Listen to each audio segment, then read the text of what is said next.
तो हाइड्रोजन कहीं फोन के साथ नहीं है। तो पूरी प्लस 2 में बेटा 2 एग्जाम्पल्स हम कराते हैं एक्सेप्शनल, जहां हाइड्रोजन फोन पे नहीं है पर फिर भी हाइड्रोजन बॉन्डिंग है। और ये तो एनसीईआरटी एग्जाम्पल है, देखो पूरी ने अभी बताया कि एनसीईआरटी ने ये लिखा है। तो एक्चुअली यहाँ जो H है 3 Cl का ना माइनस आई बहुत स्ट्रॉन्ग है, वो इससे खींच रहे हैं, और H जो है वो ऑक्सीजन के साथ स्ट्रांगली हाइड्रोजन बॉन्डिंग कर रहा है। ठीक है, this is the exceptional example. Otherwise chlorine के साथ हम हाइड्रोजन बॉन्डिंग रिपोर्ट नहीं करते, हम कहते हैं हाइड्रोजन के लिए, हाइड्रोजन बॉन्डिंग के लिए हाइड्रोजन फोन पे होना चाहिए। ठीक है, वेरी गुड क्लास, आपने होमवर्क करा है, बट मैं होमवर्क नहीं कर पाई, सॉरी। मैंने आपको प्रॉमिस करा था मैं सबके आंसर्स लिखूंगी, तो मुझे पता था कि आपने किया होगा, तो मैंने वर्बली डिस्कस करा है। जिन्होंने नहीं करा कोई प्रॉब्लम नहीं है बच्चे, अभी आप करो, कल आपको इन तीनों के रिटर्न आंसर मिलेंगे, ताकि आप अभी कुछ मत लिखो। अभी तो ये आपका होमवर्क है, बस सिर्फ डिस्कस किया है, ताकि बाकी बच्चों को भी पता चले कि हाँ ये चीजें हैं और मिल रही हैं। कल तक सब बच्चे करना, कल मैं इसके रिटर्न में आंसर आपको दूंगी। ठीक है, कल हम रिटर्न में करेंगे। आज हम एक बहुत ही खूबसूरत टॉपिक करने वाले हैं।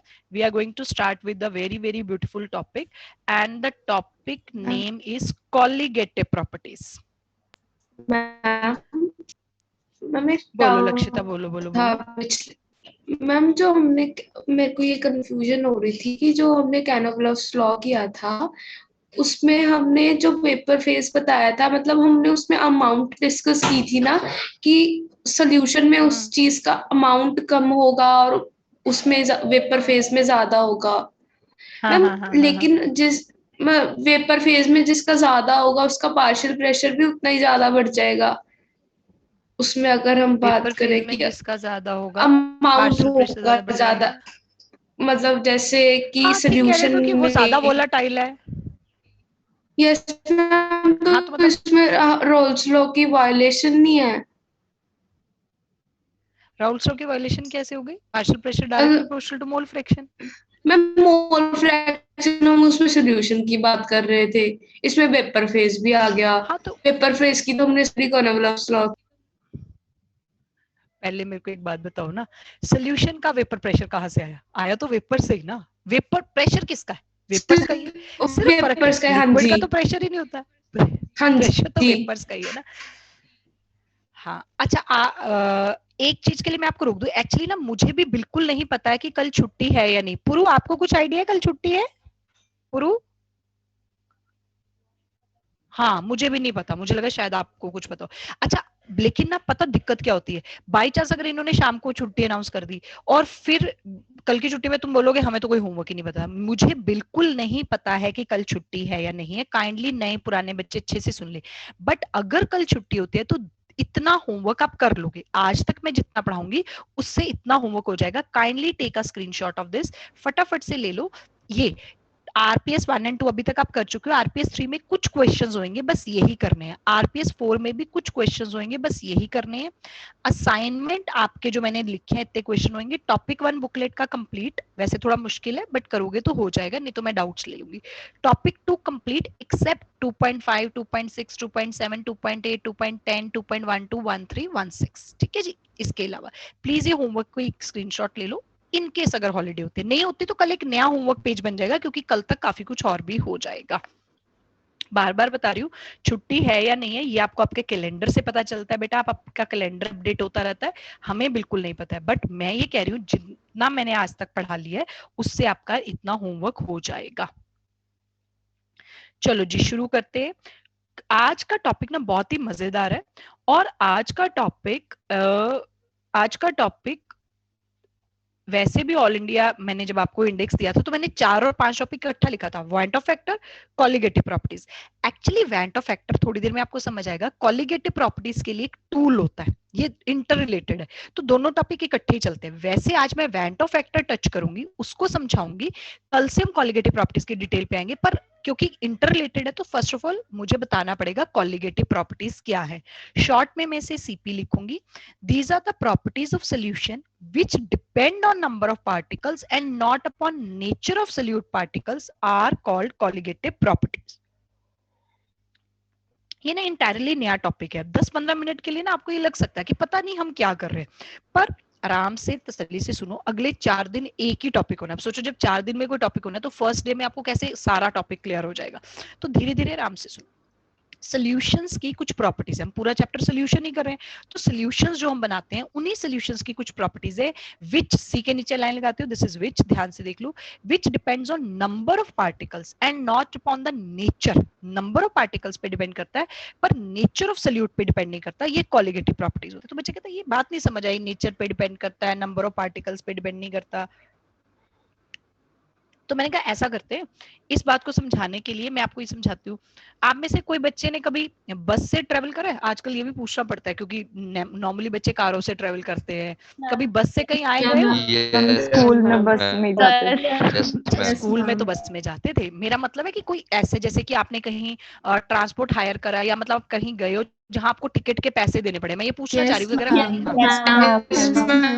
गए थे? हम अग्रोहा मामा के घर। मामा के घर गए थे। अग्रोहा से कहाँ गए थे रिया? हम पंचकुला से अग्रोहा सालासर गए थे। अच्छा, वो राजस्थान है ना, पंचकुला Yes, से। हाँ, सालासर। अरे क्या बात है। कितनी टिकट है एक बंदे की? मैम वो तो मेरे को पता नहीं मैम।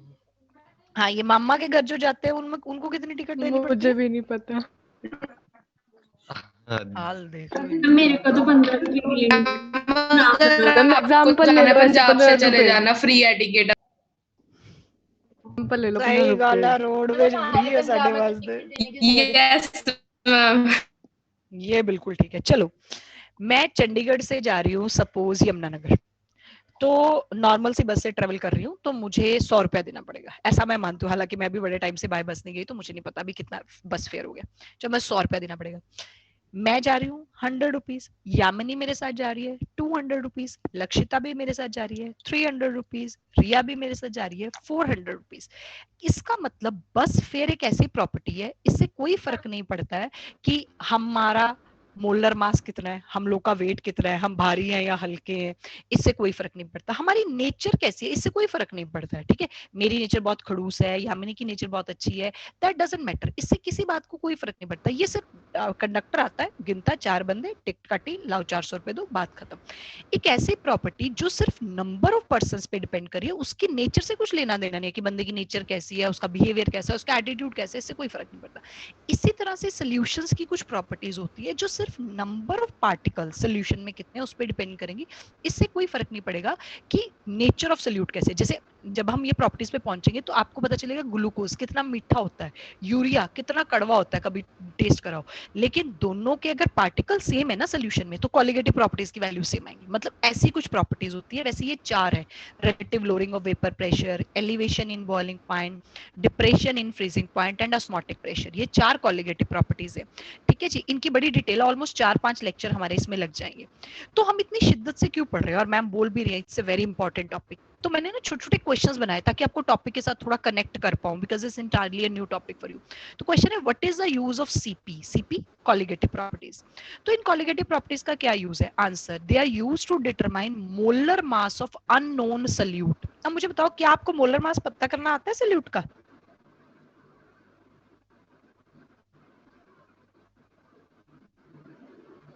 नहीं आता मोलर मास? तो 9th क्लास में सिखा दिया था, वाटर का मोलर मास कितना होता है? सब्स्टिट्यूट पता होगा तो निकाल लेंगे कंपाउंड, अगर पता हो। वेरी गुड, बहुत सही आंसर दिया। वाटर है 18, ग्लूकोज 180, यूरिया है 60। बच्चा कहता है आप कहते हो बड़ी इंपॉर्टेंट प्रॉपर्टी है, इससे मोलर मास पता चलेगा, हमें तो मोलर मास पहले से ही पता है। नहीं, ये जब कोलिगेटिव प्रॉपर्टीज डिस्कवर हुई, they bring a revolution in the history, in the science field, in the chemistry subject. कैसे? 15 साल की रिसर्च के बाद किसी साइंटिस्ट ने कोई प्रोटीन निकाला।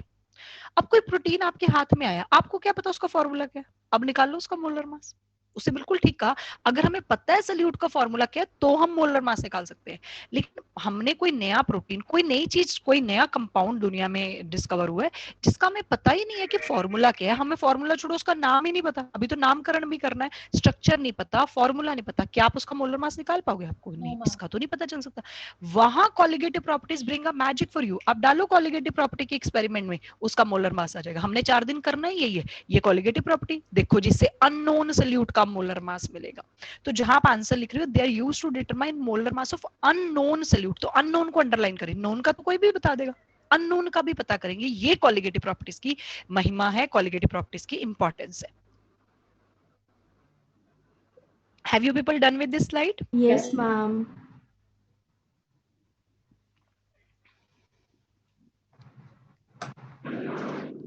अब what are the conditions to get accurate molar mass of solute? आपको याद है मैंने पहले दिन बोला सॉल्वेंट के लिए A टर्म यूज होगी और सोल्यूट के लिए B term. What are the conditions to get accurate molar mass of solute? Symbol रखूंगी MB, ध्यान से देख लेना, by CP's by colligative properties. अब साइंटिस्ट ने ना हमें कुछ चीजें सजेस्ट करी, कहते अगर आप कॉलिगेटिव प्रॉपर्टीज से मोलर मास निकाल रहे हो, निकाल भी अब नॉर्मल का निकाल भी अननोन सोल्यूट का रहे हैं जिसके बारे में पता नहीं है, तो हम ये चाहते हैं ना वो ठीक आए, क्योंकि मुद्दे की बात ये है कि अगर गलत आ गया हमें कैसे पता चलेगा ये गलत है, और फिर सारी रिसर्च गलत डायरेक्शन में चले जाएगी। तो साइंटिस्ट ने कुछ प्रिकॉशंस लेने को कहा, तो मैंने उस पर भी क्वेश्चन बना दिया कि what are the conditions to get accurate molar mass of solute यानी MB by CPs. 3 conditions are DNA. What is DNA? Deoxyribonucleic acid. Deoxyribonucleic acid, जो पता है वो तो बता ही सकते हो ना। तो व्हाट आर द कंडीशंस? तो मैंने 3 कंडीशन याद करने के लिए डीएनए नाम रखा। D for dilute, solution should be dilute. NCERT लिखते हैं लेस देन 5% या इक्वल टू 5% बनाइएगा, ज्यादा कंसंट्रेटेड मत बनाइएगा। पढ़े लिखे बच्चे पूछेंगे मैम मास परसेंटेज या मास बाय वॉल्यूम, तो कुछ भी हो सकता है, बस 5% डाइल्यूट सॉल्यूशन बनाइएगा।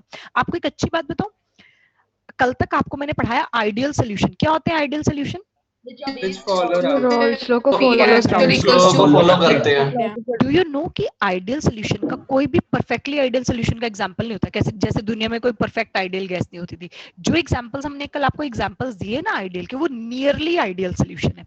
और एक और बात भी है, अगर आप डिल्यूट सॉल्यूशंस रखोगे तो वो नियरली आइडियल होते हैं। तो हम डिल्यूट इसलिए रखना चाहते हैं कि वो आइडियल रखे रहे, उन पे सारी प्रॉपर्टीज आराम से लग जाए, क्योंकि राउल्ट्स लॉ से भी हमने एक कॉलिगेटिव प्रॉपर्टी बनानी है। तो moral of the story, dilute solution रखें।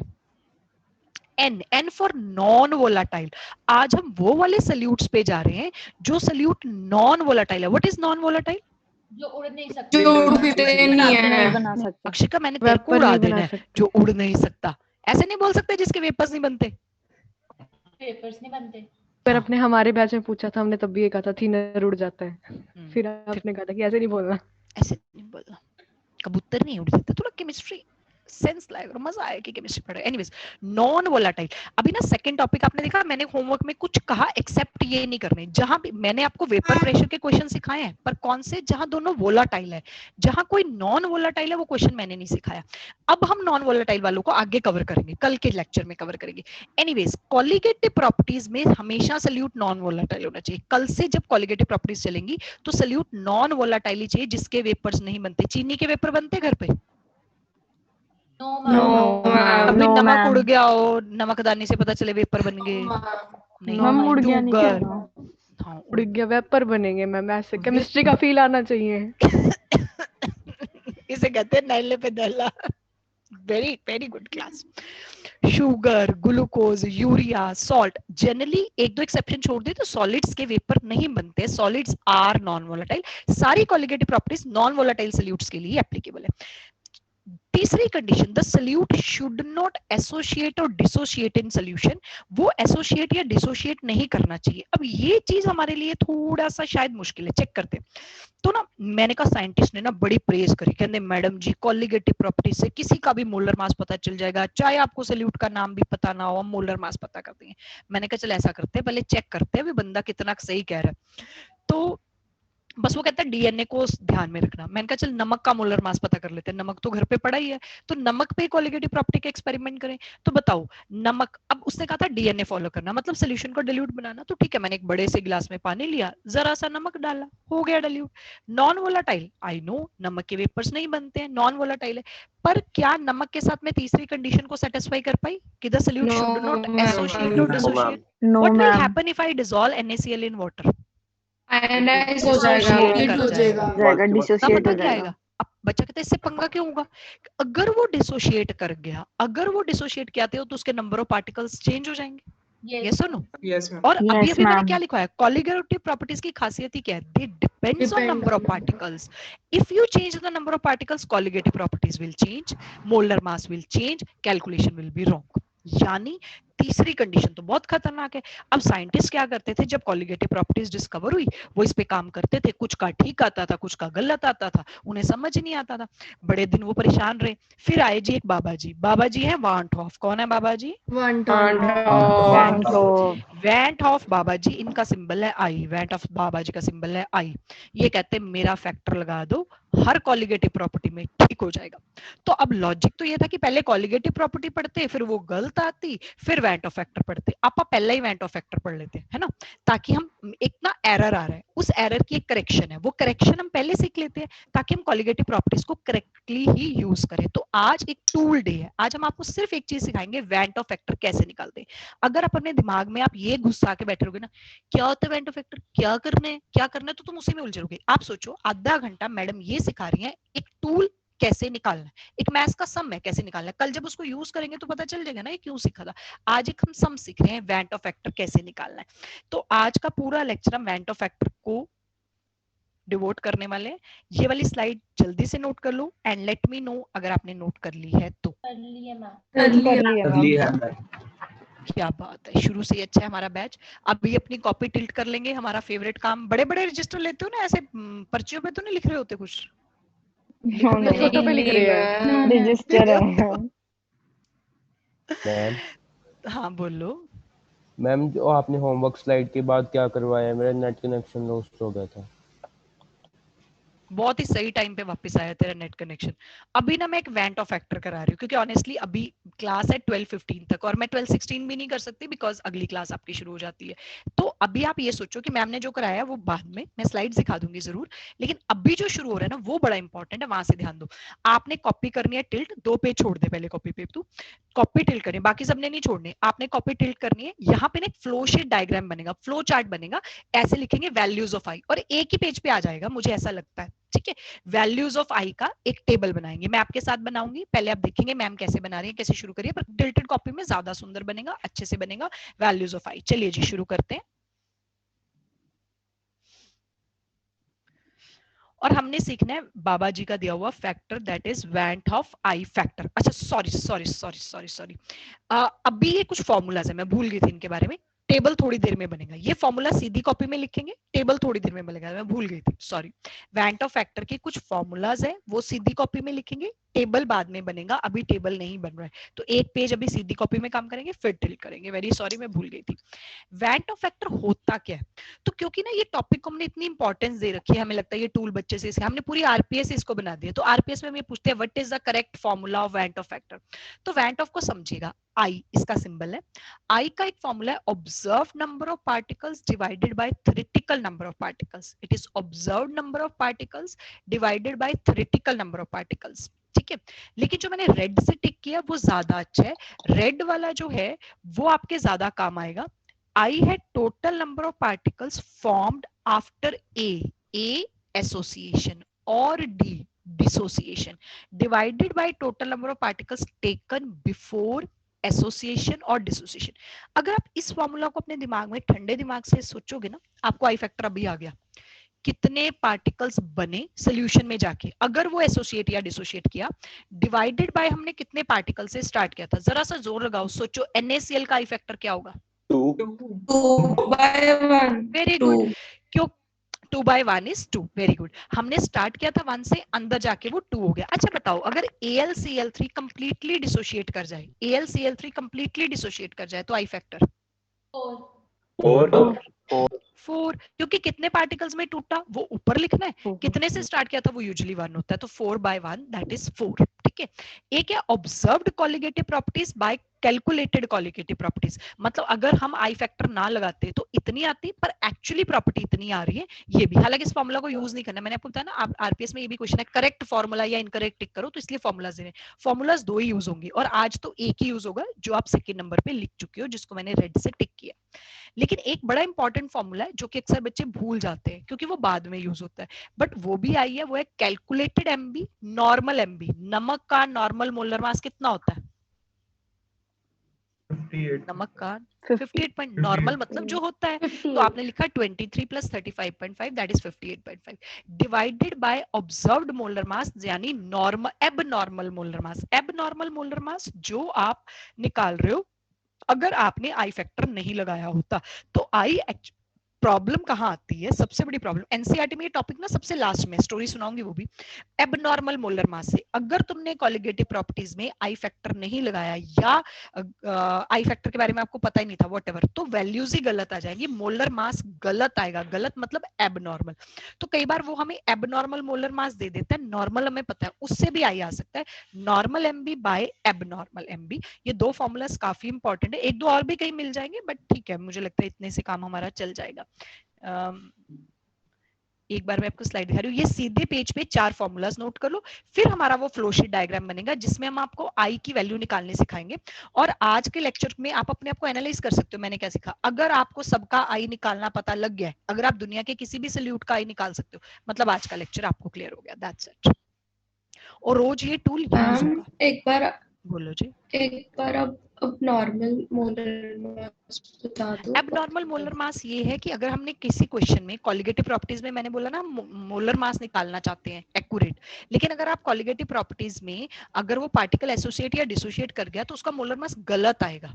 वो जो गलत आ रहा है वो एबनॉर्मल है, गलत, और उससे भी आई निकल सकता है, नॉर्मल जो है उसका एक्चुअल, और एबनॉर्मल जो कॉलिगेटिव प्रॉपर्टी से गलत भी आ सकता है, उसकी रेशियो भी आई होती है। एक्चुअली प्रॉब्लम ये है ना, आपने आई लगाया होता तो वो ठीक हो जाता, आई नहीं लगाया तो वो गलत हो गया। यस मैम, आ गया समझ। चल सकते हैं नेक्स्ट स्लाइड पे। Yes ma'am. Yes ma'am.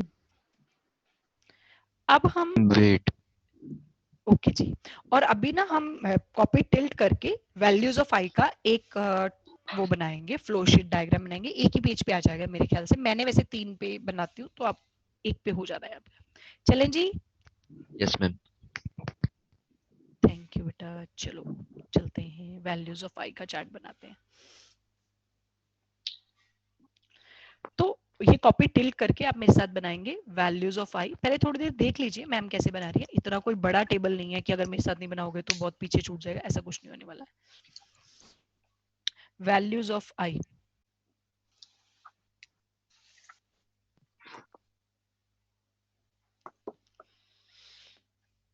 अच्छा आई की वैल्यू के बेस पे हमें सिर्फ ये देखना है कि जो सब्सटेंस है वो एसोसिएट डिसोसिएट करता है या नहीं करता है। तो मैंने आई को ब्रॉडली, ऐसे ब्रॉडली 2 चीजों में डिवाइड करा। सबसे पहले solute neither associate nor dissociate, जिसको कहते हैं नॉन इलेक्ट्रोलाइट। जब आपके कल क्वेश्चन शुरू होंगे ना तो पेपर में ऐसा लिखा होगा, क्वेश्चन में ऐसा लिखा होगा, un unknown solute, an unknown non volatile non electrolyte solute. तो नॉन इलेक्ट्रोलाइट से समझ लेना कि ना वो एसोसिएट कर रहा है ना वो डिसोसिएट कर रहा है। तो सोच सकते हो जो एसोसिएट या डिसोसिएट नहीं कर रहा उसका आई फैक्टर कितना लूं? 1। वेरी गुड, उसका तो आई 1 आएगा ना। तो हमने आई को यूज करना ही करना है, नहीं कर रहा होगा डिसोसिएट तो आई 1 आ जाएगा। जैसे कि ग्लूकोज, जैसे कि शुगर, जैसे कि यूरिया एटसेट्रा। ठीक है, नॉर्मल इनका आई फैक्टर 1 है क्योंकि ना तो ये एसोसिएट कर रहे हैं ना डिसोसिएट, नॉर्मली पानी में जाके डिसॉल्व हो जाते हैं। बट इफ सल्यूट एसोसिएट और डिसोसिएट तो उसका आई फैक्टर हमने लेना है नॉट इक्वल टू 1, उसके लिए i factor not equal to 1 है। ठीक है, अब अगर वो एसोसिएट या डिसोसिएट कर रहा है तो i factor not equal to 1 है। अब जब i factor not equal to 1 है तो फिर सीधी बात है 2 कहानियां हो सकती हैं। कौन सी 2 कहानियां? बड़ा भी हो सकता है, छोटा भी हो सकता है उससे। बिल्कुल ठीक है। अच्छा मैंने ना इसलिए टेबल को इधर एक्सटेंड कर दिया क्योंकि यहाँ आप कुछ नहीं लिखना, ये डन है बस। अब बस इसी को लेके चलेंगे क्योंकि वो तो खत्म ही होगी ना बात। तो जब वो कुछ भी हो सकता है, बिल्कुल ठीक कह रहे हो। ठीक है, आई ग्रेटर देन 1 भी हो सकता है, आई लेस देन 1 भी हो सकता है। तो थोड़ा सा दिमाग लगाओ, आई ग्रेटर देन 1 कब होगा और आई लेस देन 1 कब होगा? जब डिसोसिएट जब करेगा टेकन तब ज्यादा वन, जब डिसोसिएट ज्यादा ज्यादा होगा, करेगा जब तो एसोसिएट फिर करेगा तो लेस देन 1 होगा। और चलो मैं ऐसे लिखती हूँ, ज्यादा अच्छा लगेगा क्योंकि हम आई से शुरू कर रहे थे। तो आई नॉट इक्वल टू 1 में 2 केसेस हो सकते हैं, आई ग्रेटर देन 1 डिसोसिएशन में और आई लेस देन 1 एसोसिएशन एसोसिएशन में। अब ना डिसोसिएशन के एग्जाम्पल तो बच्चे ने सुने होते हैं, नमक डिसोशिएट कर गया, एसिड डिसोशिएट कर गया, बेस डिसोशिएट कर गया, डिसोसिएशन के सुने होते हैं। किसी बच्चे ने मुझे टोका मैम एसोसिएशन का कोई एग्जाम्पल कभी करा है? मैंने कहा शायद नहीं, ठीक है, पर एसोसिएशन ऐसे होता है जैसे क्वेश्चन आता है ए डाइमराइसिस, मतलब ए के दो मॉलिक्यूल जुड़ के A2 बन गया, बट एसोसिएट जुड़ जाना। ए टेट्रामराइसिस मतलब 4A जुड़ के A4 बन गया। ए ट्राइमराइसिस मतलब 3A जुड़ के एक बन गया। ऐसे एसोसिएशन जुड़ना, पार्टिकल्स कम हो जाना, डिसोसिएशन पार्टिकल्स बढ़ जाना। ठीक है जी, पहले ये टेबल शुरू करो और अब टेबल आगे पता क्या होगा, मेरे ख्याल से तो 1 पेज पे आ जाएगा, नहीं तो फिर आगे एक्सटेंड कर देना, इतनी कोई बड़ी बात नहीं। जैसे मैं अलग अलग स्लाइड्स पे बना रही हूँ ताकि बच्चों को दिखाना इजी हो जाए। जैसे ना डिसोसिएशन को आगे मैं 2 पार्ट में डिवाइड करूंगी। अब आप सोचो, आपने सुना था एक स्ट्रॉन्ग एसिड होता है कंप्लीटली डिसोशिएट करता है, लेकिन एक वीक एसिड होता है जो पहले आयनाइज करेगा फिर डिसोशिएट करेगा। ये क्या बात हुई? मतलब जो कंप्लीट नहीं होगा, हाँ, जो पार्शियली डिसोशिएट करेगा मैम। आपने बहुत अच्छा बताया कि वो पहले आयंस बनेंगे फिर वो डिसोशिएट करेगा, but I just want to ask कि वो पार्शियली डिसोशिएट करेगा। तो मैं ये बताना चाह रही हूँ डिसोसिएशन भी 2 तरह के होते हैं। कंप्लीट डिसोसिएशन, उसमें पार्टिकल्स निकालने का तरीका अलग है, आई फैक्टर, और इनकम्प्लीट डिसोसिएशन में अलग है। इसी तरह से एसोसिएशन के भी 2 पार्ट बनेंगे, कंप्लीट डिसोसिएशन, इनकम्प्लीट डिसोसिएशन, ऐसे जाएगा। और आपको याद है जब इनकम्प्लीट डिसोसिएशन होते थे हम अल्फा रिलेट करते थे, what was alpha? Degree of dissociation. बिल्कुल ठीक जी, यहाँ तक डन हुआ है? Yes ma'am. Yes ma'am. अब मुझे लगता है अगर आपके टेबल में जगह तो आप इसको आगे यहीं एक्सटेंड कर लोगे, मैं अगले पेज पे आपको दिखाऊंगी सो दैट दिखाना इजी हो जाए। तो अब डिसोसिएशन के 2 केसेस है, आराम से पहले देख लो कि कैसे चल रहा है। डिसोसिएशन के 2 केसेस है, I greater than 1 मतलब डिसोसिएशन। इसके 2 केसेस है, कंप्लीट, पता किसकी कंप्लीट डिसोसिएशन होती है? For example strong acid, SA strong acid, SB strong base या सॉल्ट। इनकम्प्लीट डिसोसिएशन आपको याद है, for example WA weak acid, WB weak bases, इनकी इनकम्प्लीट होती थी। यहाँ I निकालने का फॉर्मूला है ND, बस I is equal to ND। What is ND? Just wait, मैं बता रही हूँ। लेकिन जब इनकम्प्लीट डिसोसिएशन है तो मैं अल्फा क्वेश्चन में गिवन होगा, अल्फा दिया होगा, नो वरीज, और मैंने यहाँ D लगा दिया जस्ट टू टेल की डिग्री ऑफ डिसोसिएशन, आगे मैं A लगा दूंगी degree of association. Alpha is equal to I-1 over ND-1, मतलब कंप्लीट में सीधा ये फॉर्मूला लगेगा, इनकम्प्लीट में हम अल्फा से रिलेट करेंगे। Once I will complete the table, तो पूरे लेक्चर में मैं इनको प्रैक्टिस ही कराई जाऊंगी कि ऐसे आई कैसे निकालना है, वैसे कैसे निकालना है, इस तरह से। बट बच्चे कहते हैं एनडी क्या है ये बताओ। देखो एनडी दोनों में यूज हुआ है, एनडी का मतलब एक ही रहेगा। एनडी है total number of particles formed by complete dissociation of one particle। जब ये इनमें से कोई भी, चाहे वो वीक है चाहे स्ट्रॉन्ग है, अगर वो कंप्लीटली डिसोशिएट करता तो वो कितने पार्टिकल्स बनाता? वो एनडी है। It's very simple. बताओ नमक अगर कंप्लीटली डिसोशिएट करेगा कितने पार्टिकल्स बनाएगा? 2 पार्टिकल्स। नमक का एनडी क्या हुआ?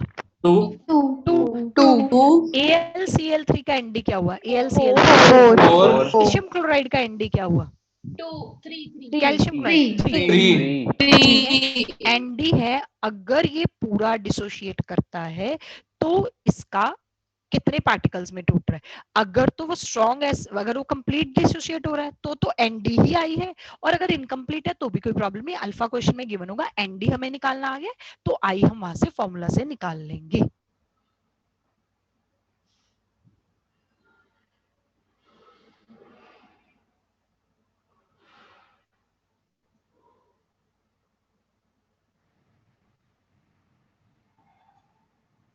मैम बोलो मैम, जी। सोल्यूट का एसोसिएशन या डिसोसिएशन सॉल्वेंट पे डिपेंड कर सकता है, मतलब हम किस में डिसॉल्व कर रहे हैं उसको?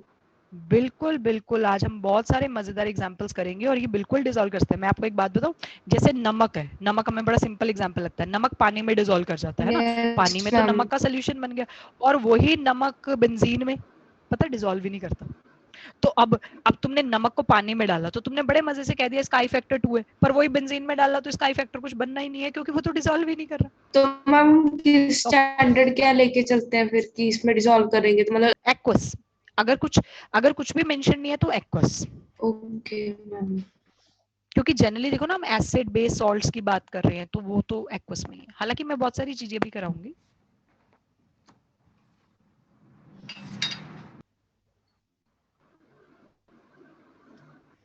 डिसोसिएशन में इतना ही आना है। इफ यू फील कि आपके उसी पेज पे आ रहा है तो वहीं कर दो, वरना उसको एक्सटेंड कर दो। इतना ही हमने एसोसिएशन में लिखना है, दैट्स इट। मैम बोलो जी। मैम इसमें जैसे हमने निकाला i is equal to N D, ma'am पीछे भी जो आपने वो 4 लिखवाया है वो सेम ही है मैम उसके जैसे? बिल्कुल Just सेम है, वो short कर- बिल्कुल ही सेम है, एक ही चीज चल रही है। हाँ जी, बस अलग अलग तरीकों से समझा रहे कि बेटा ऐसे समझ ले, बेटा ऐसे समझ ले, कुछ भी कर ले पर ये टूल लगाना आ जाए, दैट्स इट। बात तो वही है। ओके ये वाला पेज रन हुआ है बच्चों? Yes, Yes. ma'am.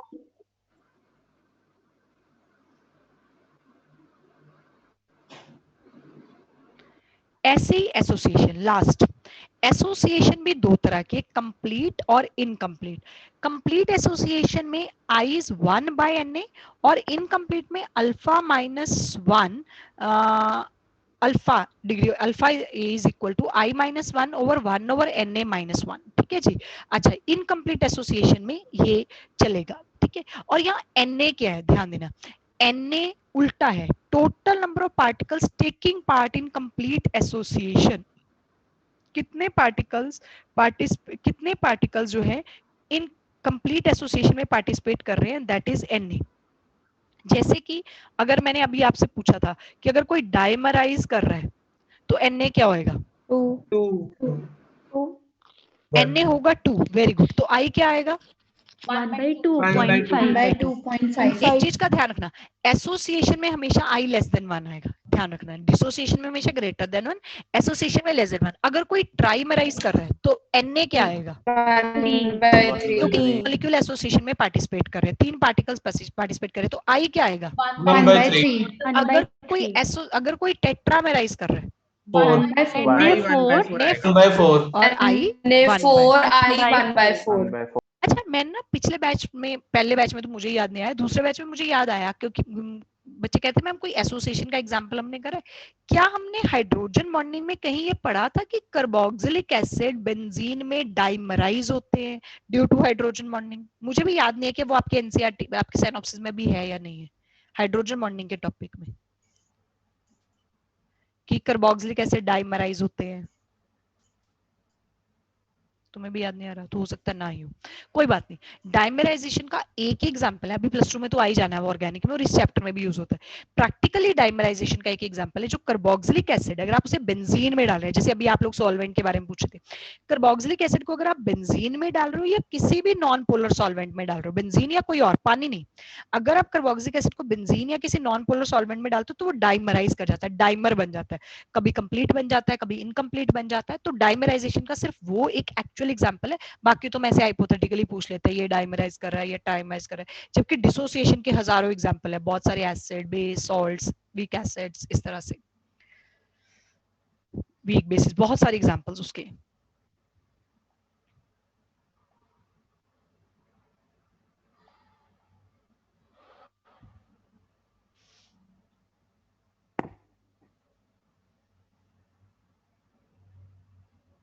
ये वाला नोट हो गया?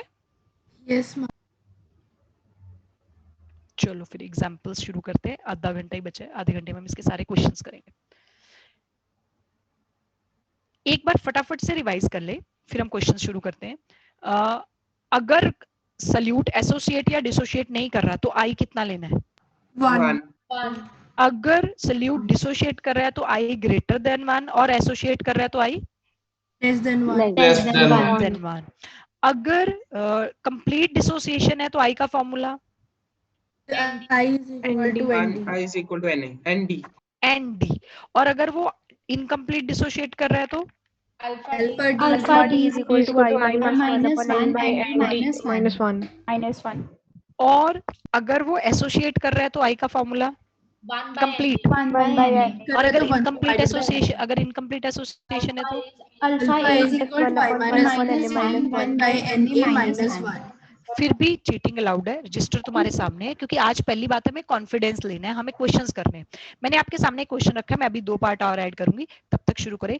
कैलकुलेट आई, मैंने पहले कह दिया एज्यूमिंग कंप्लीट डिसोसिएशन, तो अब आपको याद है जब मैम कह रही है एज्यूमिंग कंप्लीट डिसोसिएशन तो आपने आई का फॉर्मूला क्या लगाना है? ND। चुपचाप इसके सारे I is equal to ND, ND degree of dissociation. ठीक है, डी फॉर डिसोसिएशन, सॉरी। अच्छा, आप आराम से करो, सारे बच्चे कंप्लीट कर लो सारा, फिर हम डिस्कस करेंगे। मतलब ऐसे बीच बीच में मुझे जवाब नहीं देने।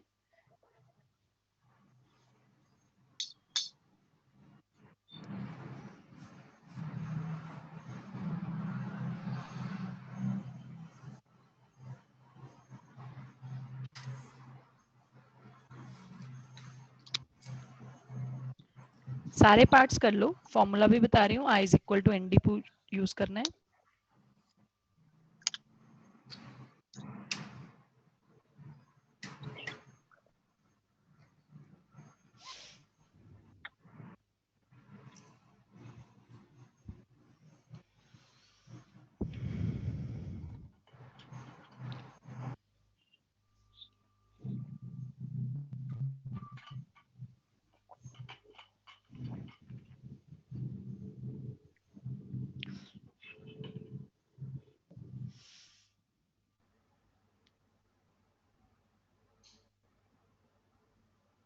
हाँ जी, शुरू करें। NaCl का 2 क्योंकि ये दो पार्टिकल्स में टूट रहा है, Nd2 है तो सीधी बात है I आ गया 2। AlCl3 का 4 कैल्शियम क्लोराइड का 3 बहुत सिंपल, और यही यूज होते हैं, आप समझ लो। ये कोई एज सच ये ऑल इंडिया के क्वेश्चन है कि आई फैक्टर निकालो, वो तो हमने कुछ बनाया था कि आपकी प्रैक्टिस हो जाए। ये टूल सीख रहे हो जिसको कल से कॉलिगेटिव प्रॉपर्टीज में यूज करना है, तो इस पे तो बिल्कुल परफेक्ट हो जाना चाहिए कि हमें टूल आता है, अब हम कल कॉलिगेटिव प्रॉपर्टीज में लगा लेंगे जब भी जरूरत पड़ेगी। ग्लोबल सॉल्ट का ना कहीं नाम आपने +1 में नहीं सुना, पर बोर्ड एग्जाम में, बोर्ड एग्जाम में +2 में कभी आया है। तो ग्लोबल सॉल्ट का फॉर्मूला मैंने लिख दिया, सोडियम सल्फेट डॉट 10 वाटर। बिल्कुल ठीक। अब यहाँ ना वैसे तो वेरी गुड, आपने बिल्कुल ठीक आंसर दिया। अक्सर यहाँ पे बच्चे ना वाटर के पीछे पड़ जाते हैं, उन्हें लगता है वाटर का कोई रोल है। बेटा जी वाटर का कोई रोल नहीं है, पानी तो पानी में ही चला गया, पानी का क्या रोल रह गया? जल का जल हुआ राम, पानी तो पानी में ही चला गया, पानी थोड़ी ना डिसोशिएट हो रहा है, डिसोशिएट तो सोडियम सल्फेट हो रहा है। पार्टिकल्स किसके चेंज हो रहे हैं? पानी तो वैसे भी आप काउंट नहीं करो। तो अगर मैं सिर्फ ये समझाना चाहते अगर कोई वाटर ऑफ क्रिस्टलाइजेशन लगा है तो उसका कोई रोल नहीं है, सॉल्ट के पार्टिकल्स बन रहे हैं और इसका आई फैक्टर रहेगा, बिल्कुल ठीक, आई फैक्टर विल बी 3। ठीक है बच्चे, कोई कंफ्यूजन तो नहीं है ग्लोबल सॉल्ट के साथ? No ma'am. Aluminium sulphate 5 very good. किसी को कोई कंफ्यूजन है तो जरूर बता देना। और ये आ गया जी आपका एक बड़ा मजेदार खूबसूरत एग्जाम्पल, ये वाला। ये ना कोऑर्डिनेशन कॉम्प्लेक्सेस है, +1 से आपको डराते हैं और मैडम का एक ही जवाब होता है। वेरी वेरी गुड, मैडम का एक ही जवाब होता है। बेटा +2 में पढ़ेंगे, पता +2 में कोऑर्डिनेशन कंपाउंड्स बहुत लास्ट में होता है, तब तक वेट थोड़ी करेंगे, तो जो उनके बारे में थोड़ा बहुत हमें काम करना है वो कर लेंगे। ये बच्चे ये ना राउंड ब्रैकेट होती है, ये स्क्वायर ब्रैकेट होती है। जो ये स्क्वायर ब्रैकेट है ये शेर का पिंजरा है, स्क्वायर ब्रैकेट शेर का पिंजरा है, ये एक ही आयन बनेगा, इसमें से कुछ बाहर नहीं आ सकता। This is always considered as 1 ion. इसके बारे में तो सबको ही दिख रहा होगा, हाँ जी 4 आयन है, इसको कंफ्यूज हो रहे होंगे। 4 पोटेशियम, 5वां ये पूरा जो इसके अंदर होता है वो शेर का पिंजरा है, ये एक ही आयन है। तो फिर इसमें से टोटल कितने आयन्स निकले? 5। तो इसका फैक्टर बिल्कुल ठीक कह रहे हो, 5 है।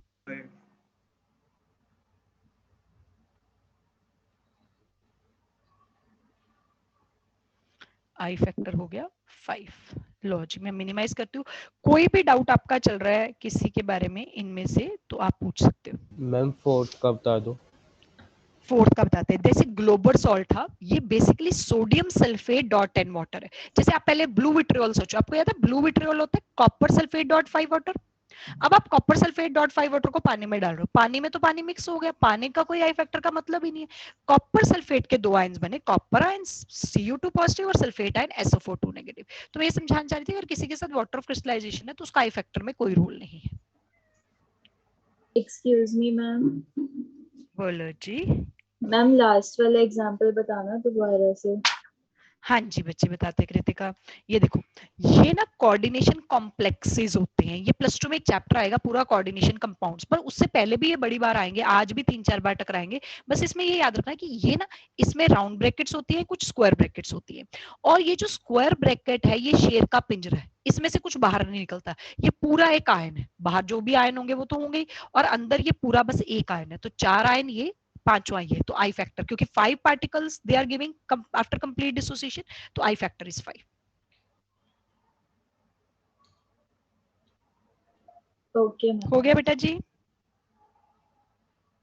लो जी, अभी और एग्जांपल्स करते हैं। अब एक इनकम्प्लीट डिसोसिएशन का ट्राई करते हैं। सोचो इनकम्प्लीट डिसोसिएशन का फॉर्मूला क्या है? Alpha D equal to I minus 1 over alpha D D minus minus 1।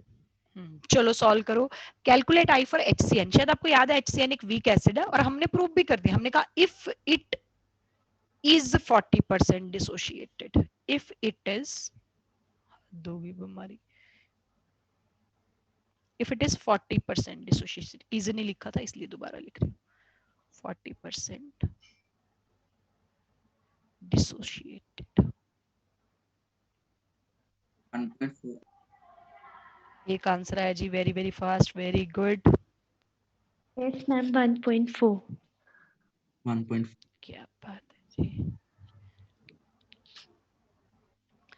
Alpha D is I minus 1 over N D minus 1। ये 0.4 है।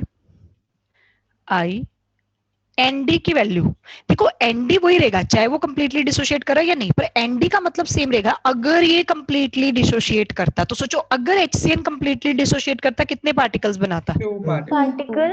2 पार्टिकल्स। तो इसका आई आया 1.4। पहले देखो जी, किसी को ये आई निकालने में कोई तकलीफ आ रही है? अगर आप नहीं पूछोगे तो टीचर तो बहुत खुश होगा कि आप सबको आता है और टीचर आगे चल पड़ेगा। आप पूछोगे तभी मुझे पता चलेगा। यहाँ तो किसी की शक्ल भी नहीं दिख रही, कई बार फेस से पता चल जाता है कि इस बच्चे को समझ आता है। सोचो, या तो हम डब्बों को पढ़ा रहे हैं पिछले 1 साल से कि डब्बे हैं इतने सारे, हमें क्या पता किसी डब्बे के पीछे क्या चल रहा है। तो जब तक आप नहीं पूछोगे लाइव क्लास का क्या फायदा, तब तक आपको कुछ नहीं समझ आएगा। मतलब आपका कोई डाउट आप जरूर पूछो, आपका डाउट नहीं है, बातें करने के लिए तो हम आपको कह नहीं रहे, ना ही हमारे पास टाइम है। ये आई 1.4 है। मैंने कहा थोड़ा एनालाइज करते हैं सिचुएशन को। अगर HCN स्ट्रॉन्ग एसिड होता तो इसका आई क्या आता? 2 आता। पर क्योंकि ये स्ट्रॉन्ग नहीं है तो 1.4 है। मतलब मैं आपको समझाना चाह रही हूँ, आई कुछ नहीं है, नंबर ऑफ पार्टिकल्स है। तो नंबर ऑफ पार्टिकल्स हर चीज के अलग है। कोई कंप्लीटली डिसोशिएट कर रहा है तो अलग है, इनकम्प्लीट डिसोशिएशन कर रहा है तो अलग है। तो नंबर ऑफ पार्टिकल्स ये कॉलिगेटिव प्रॉपर्टीज में काउंट करने हैं, गिनने हैं कि कितने पार्टिकल्स है, इसलिए पहले हम उसको सीख रहे हैं। चले आगे। Yes ma'am. अब कुछ एग्जांपल्स हम ले लेते हैं किसके? एसोसिएशन की। एसोसिएशन आई इज 1/Na, ठीक है। और एक एग्जांपल मैं कर देती हूँ आपके लिए, ए डाइमराइसिस। व्हेन आई से ए डाइमराइसिस तो मैं ये कहना चाहती हूँ 2 ए मिलके A2 बना रहे हैं। अब Na कितने पार्टिसिपेट कर रहे हैं? That is 2। Na हो गया 2, तो फिर I कितना आया? 1/2। चलो जी, बाकी सबका सॉल्व करो, आराम से लिखो, नोट जरूर करना है आपने, ठीक है। ऐसे नहीं कि हो गया वर्बली कर लिया, ऐसे नहीं, आपको लिखना है। फाइनली ये चीजें आपकी कॉपी में होनी चाहिए। आज आसान लग रही होंगी क्योंकि आज आप टीचर के साथ करो, कल आपको भूल जाएंगी। कॉपी में आपने कंप्लीट करना है। हाँ, कभी रह जाए, जल्दी हो गया है, कनेक्शन का लॉस हो गया तो ठीक है, आप स्क्रीनशॉट के ऑप्शन ले सकते हो, बट ट्राई प्रेफर ये करेंगे कि अपनी कॉपी में लिख के सब चीजें।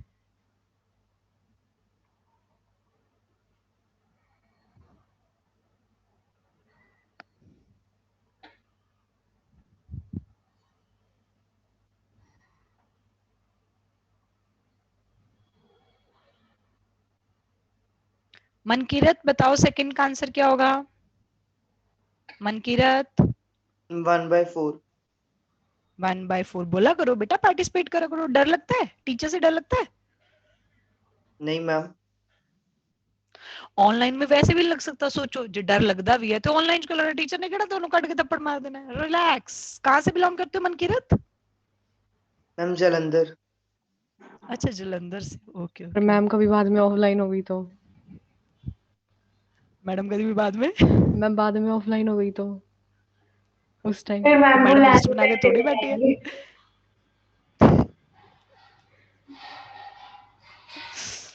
नहीं, तब तक मैडम याद थोड़ी रखेगी मैंने किसको थप्पड़ मारना था। टेंशन मैम कई टीचर्स की मेमोरी कुछ ज्यादा ही अच्छी होती है।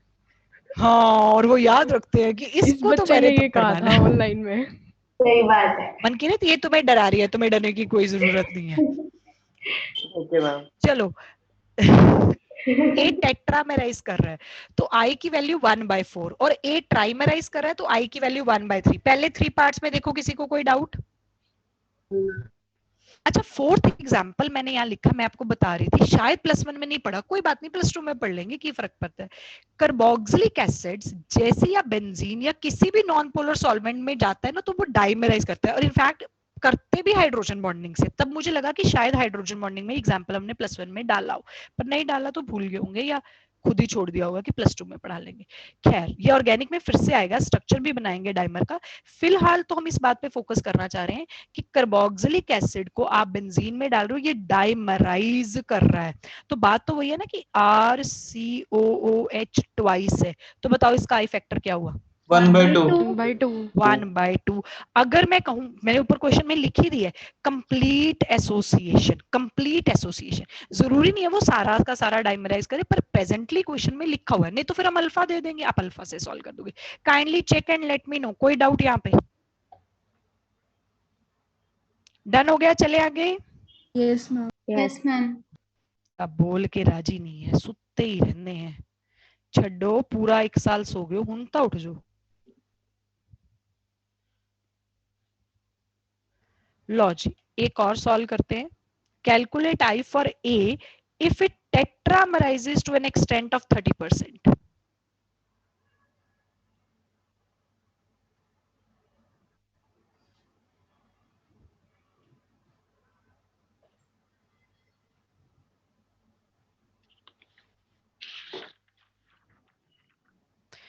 .8, very good Puru, and you are very close to the answer. 0.8 बिल्कुल सही माना जाएगा, बट बच्चे वैसे एग्जैक्ट भी निकाल देते हैं, बट 0.8 वेरी एक्यूरेट।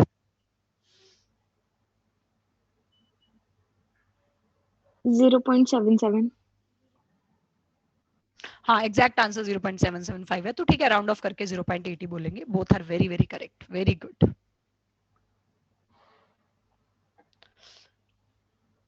चलो ये बताओ, अगर इनकम्प्लीट एसोसिएशन है तो फॉर्मूला क्या लगाना है एसोसिएशन में? Alpha A is equal to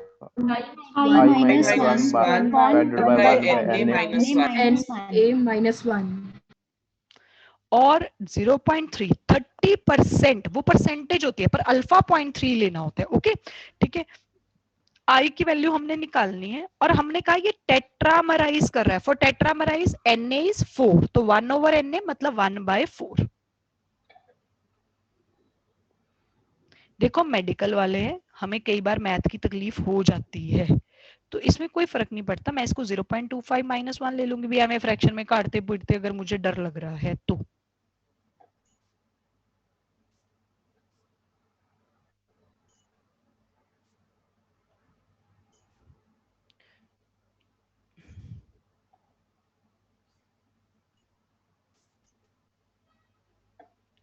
और आई जो है आपके पास, मैं पूरा सॉल्व कर दूं ताकि अगर कोई मैथ में कहीं अड़ा है तो उसको हेल्प हो जाए।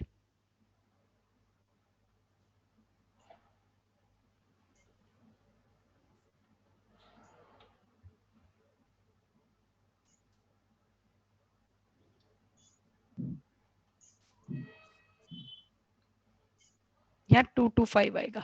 डोंट वरी कि नेगेटिव आ रहा है, नेगेटिव नहीं आ सकता फाइनली, क्योंकि ये 1 से सब्ट्रैक्ट हो जाएगा।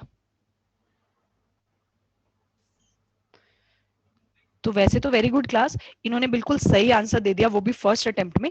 अक्सर बच्चे मुझे आंसर दे रहे थे -0.225। मैं क्या बेटा, आई फैक्टर नेगेटिव है, इसका क्या मतलब है? पार्टिकल्स बड़े हैं, ग्रेटर देन 1, पार्टिकल्स कम हुए हैं, less than 1। What do you mean by negative? तो नेगेटिव आई कभी नहीं आएगा। फिर किसी बच्चे ने मुझे आंसर दिया 1.2, मैं क्या तू भी गलत कह रहा है? कहना मैं क्या गलत कह रहा हूं? मैं क्या, एसोसिएशन चल रही है, एसोसिएशन में कभी भी आई फैक्टर ग्रेटर देन 1 नहीं आ सकता। ठीक है, तो छोटी छोटी बातों का ध्यान रखना ताकि आप सिली मिस्टेक से बच जाओ। जब आप क्वेश्चन ही एसोसिएशन का कर रहे हो तो आई फैक्टर लेस देन 1 ही आएगा, जब आप क्वेश्चन डिसोसिएशन का कर रहे हो तो आई फैक्टर ग्रेटर देन 1 आएगा।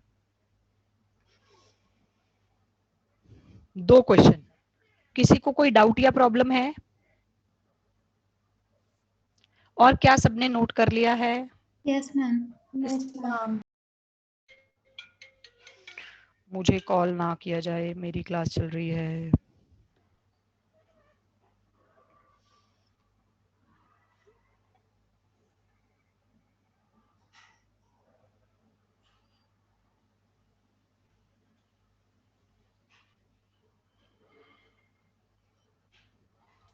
हो गया नोट, चले आगे।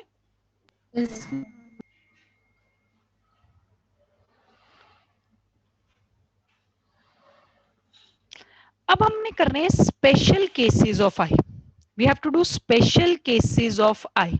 एक्चुअली देखा जाए तो वेंट ऑफ जितना तो टूल यूज करना है ना, वो तो यूज हो चुका है। टूल जितना सिखाना था, अगर आपको आ गया तो बधाइयां, आपको van't Hoff factor as a tool use करना आ गया, कल से हम प्रॉब्लम्स में यूज करेंगे, ठीक है जी। लेकिन हेलिक्स स्पेशल पैकेज उसके बिना कुछ चलता नहीं है। कई बार ना हम रिएक्शन बना के पूछ लेते हैं, बताओ जी अब इसमें आई फैक्टर का क्या होगा, हम रिएक्शन बना के पूछ लेते हैं, ठीक है। तो स्पेशल केसेस ऑफ आई में व्हेन, जैसे मैंने एक क्वेश्चन बनाया, when I2 is added to KI aqueous, KI का एक्वस सोल्यूशन था, मैंने इसमें I2 डाल दिया। मतलब सिचुएशन ऐसे है, पहले KI का सोल्यूशन था, मैं ड्रॉप बाय ड्रॉप I2 डालती जा रही हूँ, वो KI3 बनाता जा रहा है। तो मैंने पूछा इस रिएक्शन को करते वक्त पार्टिकल्स कितने चेंज हुए। पेपर में क्वेश्चन आता है ड्यूरिंग दिस रिएक्शन, आपकी बुकलेट में हमने इसके क्वेश्चन डाले, during this reaction number of particles increases, decreases or remains same, या I factor increases, decreases or remains same। तो ना अब KI को जब हम I2 को जब हम KI में डालते हैं तो KI3 बनता है। बच्चे की पहली तकलीफ, मुझे क्या पता ये बनता है, तुम्हें नहीं पता है, तुम इसे पढ़ोगे जब तुम +2 P ब्लॉक का चैप्टर करोगे, which is ocean of chemistry. इसमें बहुत सारी रिएक्शंस है, तो मतलब तब तक पढ़ लोगे। आज के डेट में मैंने 3 ऐसी रिएक्शन बतानी है, you have to crack for the present moment. बाद में वो सारी आ जाएंगी, फाइनली पेपर नीट से पहले तक आपको आती होंगी। बट अभी थोड़ा सा इस अच्छे क्वेश्चंस का आइडिया देने के लिए इक्वेशन मैंने बना दी बिना आपके कहे। अब सिर्फ मुझे ये बताओ KI का आई फैक्टर क्या है? 2 K positive I negative. KI3 का आई फैक्टर क्या है? 4। नमन बेटा, नमन देखे 4 लिख के देखे बनता है कि नहीं? KI3 तुमने कहा 4, तो तुम्हारे दिमाग में ये रहा है ना, तो इसका मतलब फिर यहाँ तो 3 पॉजिटिव होएगा और दुनिया इधर से उधर हो जाए। Alkali metals show an oxidation state of +1 only. हाँ ना मन, ठीक है ये बात? 2 आएगा मैम। 2। मतलब मैं ये समझाना चाह रही हूँ कि ये वाली चीज तो नहीं हो सकती ना, ये तो हो ही नहीं सकता। तो फिर KI3 कैसे डिसोशिएट करेगा? सोचो सोचो सोचो। K पॉजिटिव, I3 के ऊपर टोटल नेगेटिव चार्ज। क्या बात है, कभी देखा था ये I3 नेगेटिव? बहुत ही फेवरेट एग्जांपल था मेरा कभी। मैम केमिकल बॉन्डिंग में, टेस्ट में भी जिसमें कोऑर्डिनेटेड बॉन्ड है और एक एम्प्टी ऑर्बिटल्स यूज होते हैं मैम क्या इसमें। बात है, मतलब टॉपर्स की क्लास का पता चलता है। टॉप इन्हें सीधा वो टॉप लेवल का क्वेश्चन आता है, इसमें एम्प्टी ऑर्बिटल यूज होते हैं। sp3d हाइब्रिडाइजेशन है, लीनियर ज्योमेट्री है ना, लीनियर शेप है, ट्रायगोनल बाइपिरामिडल ज्योमेट्री है। Very good. खैर एनीवेज, बहुत अच्छी बात आपने बिल्कुल ठीक बताई। खैर एनीवेज, चलो अब बताओ KI3। अब नमन KI3 का आई फैक्टर फिर हमने क्या लिया? 2। तो मेरा आपसे क्वेश्चन था, इस रिएक्शन में नंबर ऑफ पार्टिकल्स बड़े कम हुए या सेम रहे? सेम रहे। यस। तो इस तरह के क्वेश्चंस पूछे जाते हैं। अब आप देख रहे हो ये, इसमें कोई नई चीज यूज होगी, आपका थोड़ा सा दिमाग चल गया कि ओ यार KI3 को ऐसे तोड़ना है। IIT का क्वेश्चन है जी, KI3 डिसोशिएट करके कितने पार्टिकल्स बनाते हैं? तो कई बार हम 4 लिखाते हैं जल्दी से, 4 नहीं हो सकते, 2 ही होंगे, है ना। अच्छा जी, ये पहला केस है, ऐसे मैंने 4 केसेस सेलेक्ट करे, कोई और याद आ गया तो बता दूंगी। ऐसे 4 केसेस बनाने, ये हमारा लास्ट रहेगा। फिर देखते हैं इफ आई गेट टाइम तो जो आप कहोगे RPS वगैरह कुछ भी डिस्कस कर लूंगी। वैसे टाइम पता नहीं मिलेगा या नहीं, लेट्स सी। ये पहला केस है, इसको नोट करो। होमवर्क स्लाइड मैंने आपको ये सोच के दिखाई है कि इतना आज तक का जो मैंने आपको पढ़ाया उससे इतना हो जाएगा, ठीक है। और छुट्टी है या नहीं, आपके कैलेंडर्स अपडेट होते हैं, उनसे पता चलता है, ठीक है। और मैं चाहती हूँ कि छुट्टी वैसे मंडे की हुई, क्योंकि कल मैं एक और टॉपिक रहा हूँ, फिर अच्छा खासा होमवर्क तैयार हो जाएगा, नहीं तो अगली छुट्टी में ज्यादा हो जाएगा। बाकी लेट्स सी, कुछ भी जो भी है। मैम वैसे ट्यूसडे की हॉलीडे नहीं होगी? वैसे ट्यूसडे की हॉलीडे, ट्यूसडे क्यों हॉलीडे है बेटा? मैम मैं रात को ट्यूसडे क्या है अक्षिका? मैम अष्टमी है। ओ नहीं नहीं, अष्टमी पे कभी तुम कभी पहले भी हुई नहीं करते, है, कभी भी नहीं। वही तो हुई, और कभी मैं तो पहले हुई है, चाहती नहीं पिछले कि साल हुई अष्टमी है। में, मैम प्लीज और अष्टमी पे तो हम बड़े खुश होते थे कि छुट्टी नहीं होती, फिर हम इंस्टीट्यूट जाते थे, फिर वो जो टीचर्स जो नराते रखते हैं और कंजक पूजन होता है ना, वो करते हैं, तो वो हमारे लिए इतने सारे बुलाते थे, पूड़ियाँ छोले हलवे, हम लोग खुशी बड़े होते थे। फिर उस दिन पढ़ाते तो अभी हम ऑनलाइन खा लेंगे, छुट्टी नहीं करेंगे हम पक्का।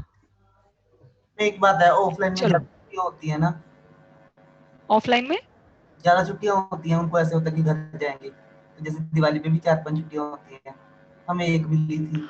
हाँ, तुम्हारी तो सारी मारी गई। नहीं, इस बार तुम्हें मिलेगा, इस बार तुम्हें प्रॉपर मिलेगा। वो पिछली बार तो कुछ अजीब ही हो गया ना, इसलिए पिछली बार तो ऐसे ही एक्सपेरिमेंट्स। इस बार तुम्हारा टाइमली शुरू है, सिर्फ 3 दिन लेट हो तुम, 12 के बजाय 15। तो यू विल, मतलब मुझे जो लगता है कि प्रॉपर शेड्यूल के अकॉर्डिंगली तुम्हें प्रॉपर छुट्टियां मिलेंगी, प्रॉपर रिवीजन टेस्ट होंगे। इस बार सिस्टमैटिकली जाएगा। दिवाली पे भी छुट्टियां मिलेंगी।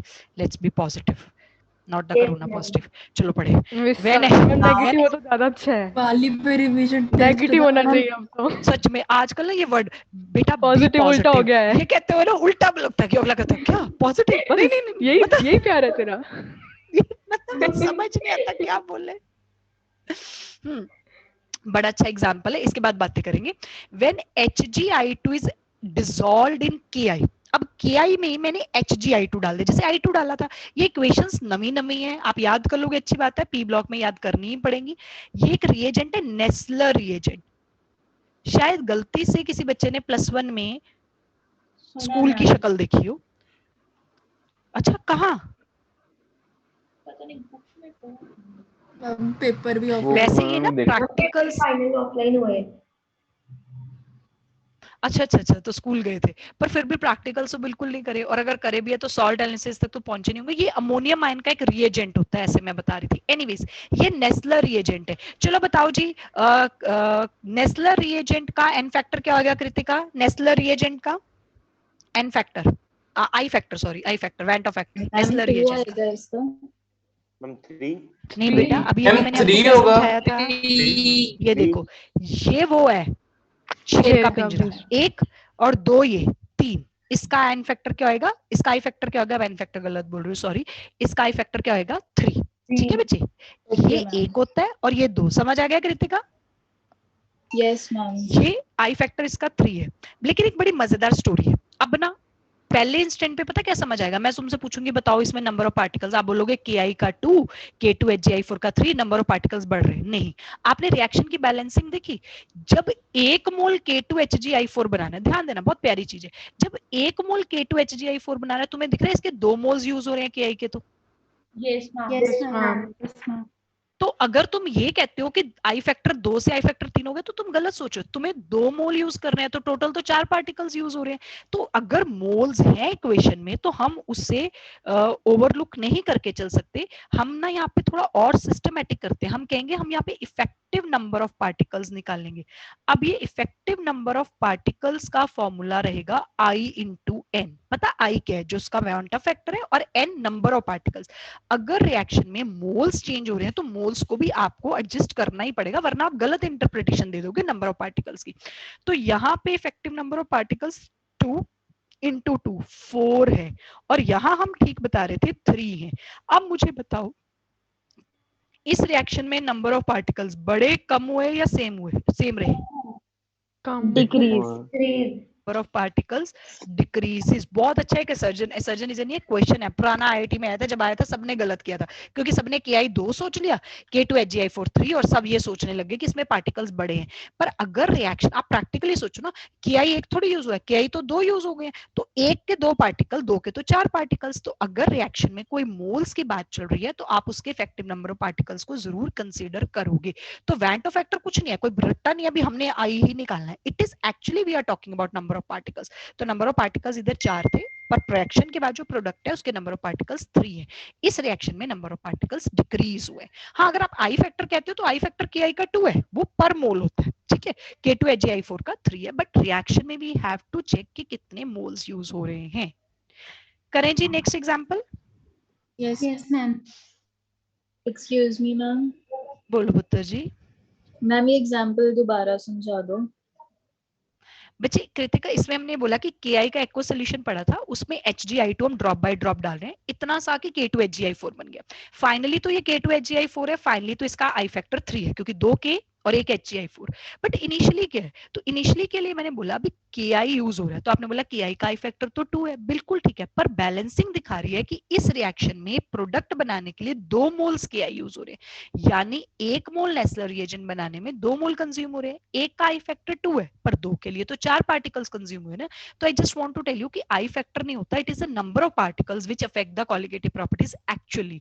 तो अगर रिएक्शन में नंबर ऑफ मोल्स चेंज है तो आपको I इंटू n लगाना है इफेक्टिव नंबर ऑफ पार्टिकल्स के लिए। I was 2, n moles was 2, तो 2 into 2 is 4. Okay, ma'am. Two more examples. Ammonia is added to copper sulfate aqueous solution. बड़ी प्यारी सी सिचुएशन होती है, कॉपर सल्फेट का सोल्यूशन होता है, ब्लू कलर का होता है, नो डाउट। इसमें अमोनिया डालते हैं, डीप ब्लू कलर आ जाता है क्योंकि उसमें कॉम्प्लेक्स बनता है। ये कॉम्प्लेक्स है CuNH3 सल्फेट। अब कृतिका बताओ, ये जो कॉम्प्लेक्स बना है इसका आई फैक्टर क्या आएगा? हम CuNH3 को तो हम एक ही लेंगे, एक ही लेंगे, वेरी गुड, वो शेर का पिंजरा हो गया। SO4 जो है उसको भी एक लेंगे तो आई फैक्टर 2 आ जाएगा हमारा। वेरी गुड, क्योंकि बिल्कुल आप ठीक समझो, सल्फेट तो है ही एक पार्टिकल, अंदर वो जो शेर का पिंजरा है वो भी एक और एक 2, इसका आई फैक्टर 2 है। और कॉपर सल्फेट का क्या है आई फैक्टर? नॉर्मली कॉपर सल्फेट का आई फैक्टर 2 ही है। तो फिर इसमें पहले भी 2 था, रिएक्शन के बाद भी 2 हुआ, तो जो हम क्वेश्चन बार बार पूछ रहे हैं इसमें number of particles remain same. ठीक है, तीसरा एग्जाम्पल नोट करो। फिर चौथा तो मैं आपसे डिस्कस करती हूँ खुद ही, हाथ दोगी यार। अल्केश सोनी, ये बेचारा पूरी क्लास नहीं लगा पाया, ये बस नेट कनेक्शन मार जाता है। तो पुराने बच्चों को तो शायद अब पता चल गया, एक प्रॉपर वाईफाई कनेक्शन चाहिए, मोबाइल डाटा आपकी हेल्प नहीं करेगा, प्रॉपर अपने वाईफाई स्ट्रॉन्ग कनेक्शंस दे दो। गॉड नोस कब हम आपको ऑफलाइन शक्ल दिखाएंगे, तो उतने में सिलेबस ना निकल जाए। वाईफाई कनेक्शंस प्रॉपर अच्छे वाला, जो भी आपके वहां पे काम करता है अच्छा, वो ले।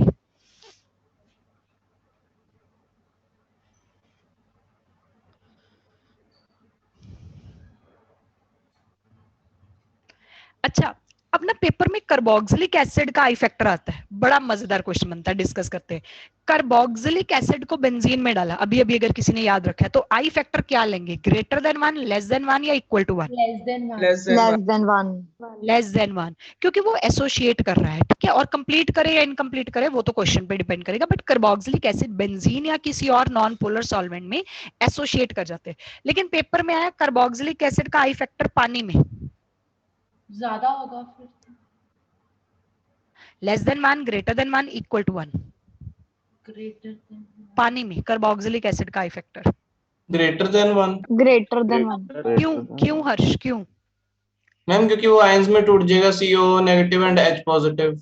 Very good. मैंने किसी बच्चों का आंसर नहीं आ रहा था तो मैंने उसे बोला हम कार्बोक्सिलिक एसिड को कार्बोक्सिलिक एसिड क्यों कहते हैं? कहता जी पानी में H पॉजिटिव देता है। मैं कहता तो फिर तुम खुद कह रहे हो ये डिसोशिएट कर रहा है, डिसोशिएट कर रहा है तो आई फैक्टर ग्रेटर देन 1। आपकी क्लास के स्टार्टिंग में किसी बच्चे ने पूछा था कि क्या मैम सॉल्वेंट चेंज करने से आई फैक्टर चेंज होता है? दिस इज एग्जांपल, चेंज होता है।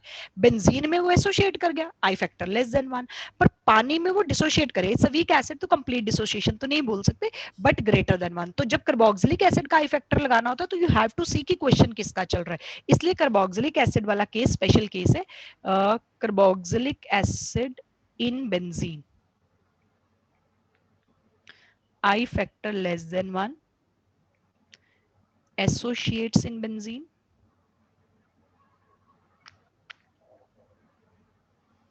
और carboxylic acid in water, I factor greater than 1 because it dissociates in benzene.